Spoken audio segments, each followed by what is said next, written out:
I pledge allegiance to the flag of the United States of America and to the republic for which it stands, one nation under God, indivisible, with liberty and justice for all. Maybe you know it. Raise your hand if you had to recite that in some context, like in your school, for example. I definitely did, even at Catholic school. Yeah, I pledge allegiance. Allegiance is a powerful word.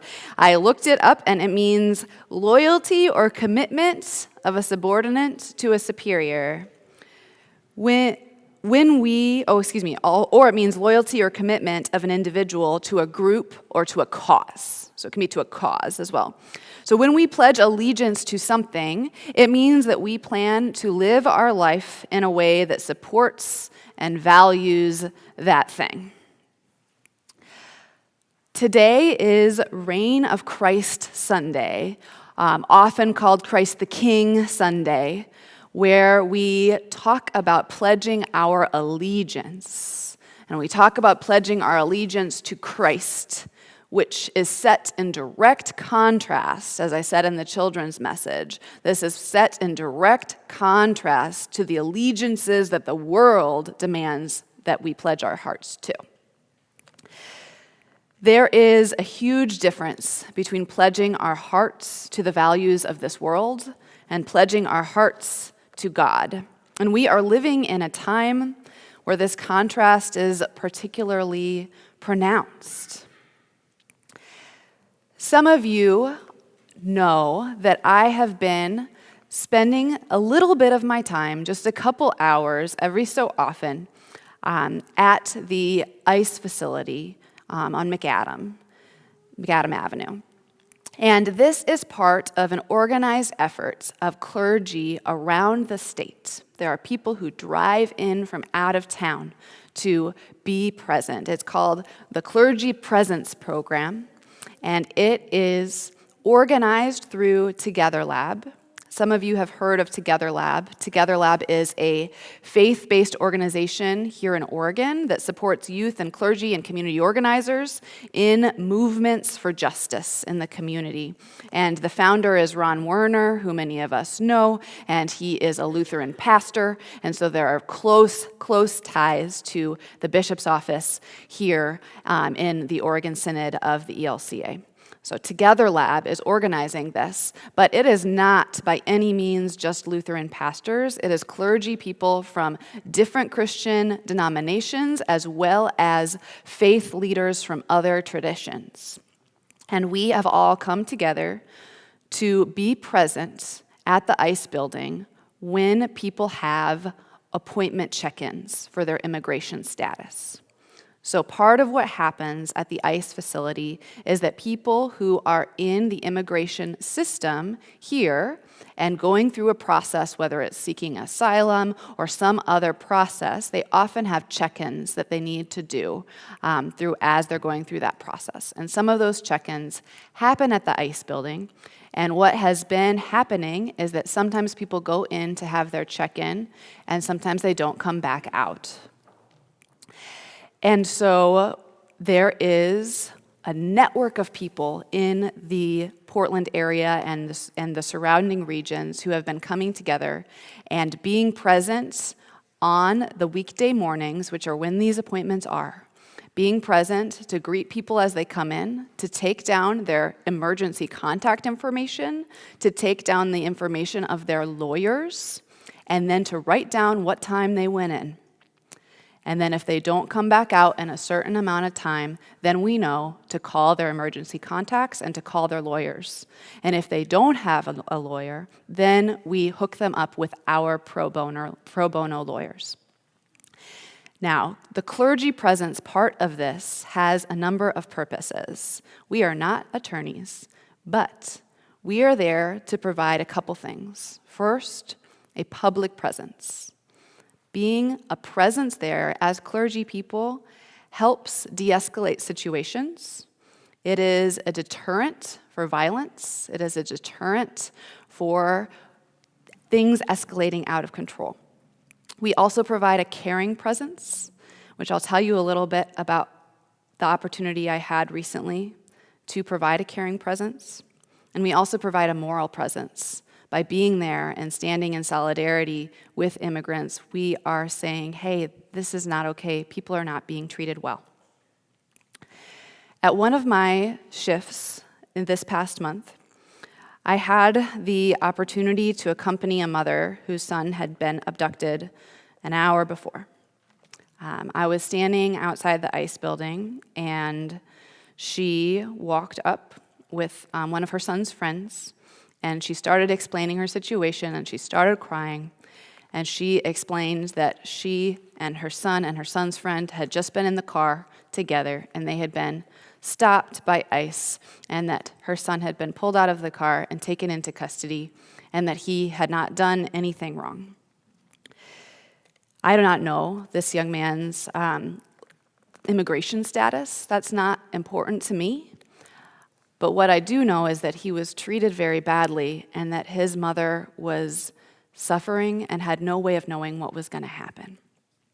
She was crying, and I was able to talk with her. I was able to connect her with attorneys who happened to be present that day on that shift. And she saw my collar, and she said that she was a member of a church and asked if that we could pray together. And so we prayed together, and then she went in with the pro bono attorney. Clergy are not allowed to go in to the ICE building, so I was not able to accompany her in. But I was able to pray with her as she cried, and I hugged her, and she went in trying to make sense of what was happening. As I reflect on this experience this weekend, in light of Reign of Christ Sunday, I can't help but see a strong connection. I can't help but see the cross in this story.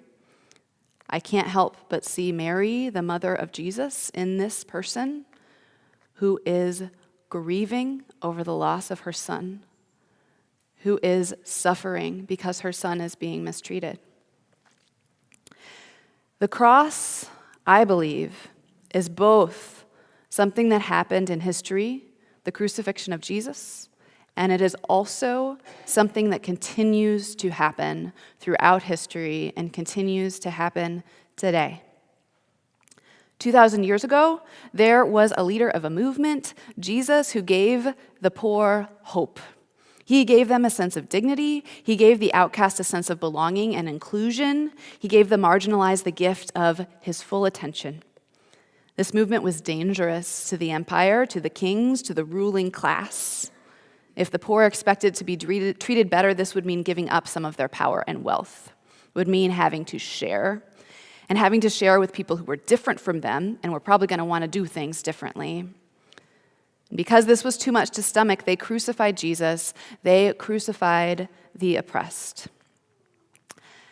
Though we no longer live in the Roman Empire, and though our government does not perform literal crucifixions, the symbols of empire and crucifixion are still especially potent today. We may not live in technically called an empire, but we do have people who are powerful, people who are hoarding wealth, and people who are oppressing others. We may not have literal crucifixions, but we have still the crucified among us today. Those who are unjustly tortured and humiliated and treated without any shred of dignity or respect. The crucifixions are still happening today. So, on this Reign of Christ Sunday, we pledge allegiance not to the flag, but to the cross.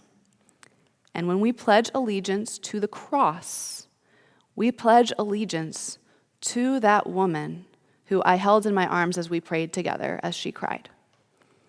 We pledge allegiance to the women and the children and the fathers and the brothers and the sisters and all the people of all genders who have lost their loved ones. We pledge allegiance to those who are being crucified in our midst today. That is what our faith is about, is pledging allegiance to them, to the marginalized, to the ones the kings of this world attempt to crush in their efforts to maintain control.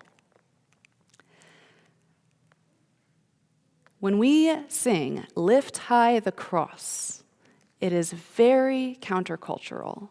We are lifting up the people that this world wants to put away, that this world wants to clear out and send out of sight and out of mind. So when we say lift up the cross, lift high the cross, we are saying lift high the people who are experiencing the crucifixions in our midst today. And as part of this community, we know the story of the crucifixion, of course. We know that Jesus does not stay dead. We know that life always pops back up, even when crucifixions happen. We know that the empire does not win, and we get to be part of that story.